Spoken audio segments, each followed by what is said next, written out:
ఎక్కడైనా సరే మారుమూల ప్రాంతాలైనా సరే రౌడీ అనేవాడు ఉంటే మా ఆడబిడ్డల జోలుకొస్తే అదే చివరి రోజుగా ఉండాలి.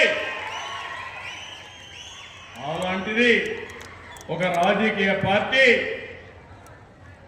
ఒక వ్యక్తి, రావణ్ అనే వ్యక్తి పురాణాలను దూషించాడు, రాముణ్ణి సీతపైన నీచంగా మాట్లాడాడు, తీవ్రవాదాన్ని పాకిస్తాన్ సమర్థించాడు. అలాంటి వాళ్ళకు అండగా ఆర్థిక సహాయం ఈ గొడ్డలి పార్టీ చేసే పరిస్థితి వచ్చింది. ఎంత బరిదిగింపుని అడుగుతున్నా, ఇది న్యాయమని అడుగుతున్నాను. మీకు ఇవన్నీ నేను చెప్పాలి, మీలో కూడా చైతన్యం రావాలి, మీ ఆలోచన విధానంలో మార్పు రావాలి. మీరు ఒక్కసారి గుర్తుపెట్టుకోవాలి, మేము మన పక్కనే నంద్యాల పక్కన పులివెందల 2019 గుర్తుపెట్టుకోవాలి. నేనే ముఖ్యమంత్రిని.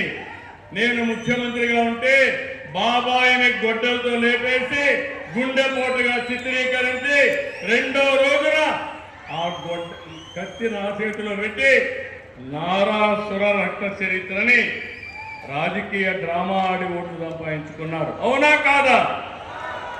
ఇది న్యాయమాని మిమ్మల్ని అడుగుతున్నా. ఒక ముఖ్యమంత్రి పైన ఇలాంటి చేస్తే అభాండాలు వేస్తే మీరు ఒక లెక్క అని మిమ్మల్ని అడుగుతున్నా. ఈ విషయాలు కూడా మీరు గుర్తుపెట్టుకోవాలి. ఏ రోజుకు ఆ రోజు డ్రామాలు ఆడుతున్నారు. మొన్న తిరుమలకు పోవాలన్నాడు, వెళ్ళమన్నాను, డిక్లరేషన్ ఇమ్మన్నాను. నేనున్నాను, మసీదుకు వస్తాను, మసీదులో సాంప్రదాయాలు పాటిస్తాను. నేను చర్చికి పోతాను, చర్చిలో సాంప్రదాయాలు పాటిస్తాను, వాళ్ళ మనోభావాలను గౌరవిస్తాను. మీరు కూడా వచ్చినప్పుడు వెంకటేశ్వర స్వామికి పోవాలంటే మీరు డిక్లరేషన్ ఇవ్వాలి. ఇక ఇమ్మంటే నేను ఇవ్వనంటాడు.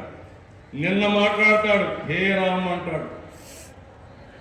అంటే ఏమనాలి? అంటే ఇలాంటి వాళ్ళని ఏమనాలో నాకైతే అర్థం కావడం లేదు. ఇలాంటి చాలా జరిగాయి ఇక్కడ.